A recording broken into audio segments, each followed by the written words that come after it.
Dear friends, welcome to this week's edition of the Inspired Parsha. This week we have the incredible privilege to read through Parshas Vayechi. It's the very last Parsha of Sefer Bereshis, the book of Genesis. Like every Parsha in the Torah, there's so many beautiful, rich Torah ideas, especially in the Hasidic world.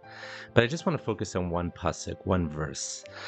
This is the famous Parsha where Yaakov, Jacob, our forefather, is giving each of his children a special, unique blessing, specifically catered to their own unique strengths. And one of the blessings he gives is to Ephraim and Manasseh. This is in Genesis 48, chapter 20. He says, "By you shall Israel bless, or the Jewish people bless, saying, may God make you like Ephraim and like Manasseh." This means, to this day, we bless our children, saying, may God bless you like Ephraim and Manasseh. He was saying, Israel, the Jewish people, are going to always be blessing you and saying that all of you should be like Ephraim and Manasseh. The question is why? Why specifically were they the ones chosen? Of all of the Shvatim, all of the great, they were all great. Of course, we all know they had their own struggles too, but the leaders of the Shvatim, the brothers, they were all special. Why specifically do we choose Ephraim and Manasseh as the one that we say to our children, may you be like Ephraim and Manasseh? So there's a few beautiful insights I just want to share. One could be that, of course, Ephraim and Manasseh were never involved in the sale of Yosef, so maybe in that respect they had a certain purity. The Kedushas Levi, the Rav Levi Yitzchak Barditchev, says something really nice. He says that Ephraim and Manasseh, when they received the blessing, at the very last moment, we know that that Yaakov switched hands and he gave Ephraim the bigger blessing first, or he blessed him first. He blessed Ephraim first, and only then he blessed Manasseh.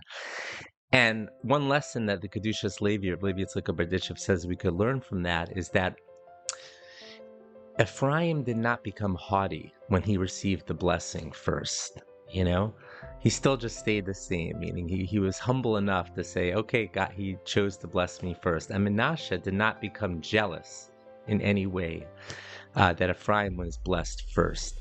In that respect, they were kind of, they showed their certain greatness of character, so to speak, that they were able to rise above some of their some frailties that other people might struggle with. But I want to focus really on one idea. This is a beautiful idea from the Degel Machne Ephraim. Degel Machne Ephraim was Moshe Chaim Ephraim of Sudlikov. He was a grandson of the Baal Shem Tov. And he says something beautiful. He says, what made Ephraim and Manasseh special and different than the other Shvatim, than the other brothers, is that they were brought up. Remember, they were young at the time. They were brought up in Egypt, right? All of the brothers were brought up in Yaakov Avinu's home, in Jacob's home, in the land of Israel. They were brought up in a place of holiness. They were in, so to speak, a cocoon. But Ephraim and Manasseh, they descended. They went to Egypt, and still they rose to achieve greatness.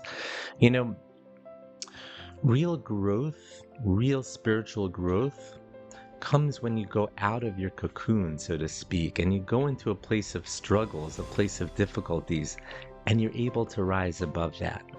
Ephraim and Manasseh demonstrated that even when they descended and went down to Egypt, even when they were in Egypt, they still maintained their holiness, so to speak. They still maintained their spiritual identity. We live in a world where we spend a lot of time, some of us have the privilege to go to yeshiva, and yeshiva is such a wonderful, powerful place to be in, but we're in a cocoon. Greatness comes a lot of times after we leave that environment and we go into the regular world. Most of us are part of the working world. And a lot of times we're surrounded by people and ideas and values that are antithetical and different than Jewish values. The message over here is to be like Ephraim and Manasseh, to be able to go into an environment where there are going to be struggles and still to be able to maintain your spiritual identity, to be able to build up a spiritual resistance, so to speak, or resilience inside of yourself, that even when you go into environments like we have to go in the outside world very often, we're still able to maintain our Jewish core values. I want to give everyone a blessing over here. Be like Ephraim and Manasseh. Be able to go in when we go out into the world. Always remember who we are. Always remember our Jewish identity, our Jewish core values. Always remember that we have a Jewish soul inside each and every one of us. Wishing everyone here a wonderful Shabbos Kodesh. Thank you so much for listening.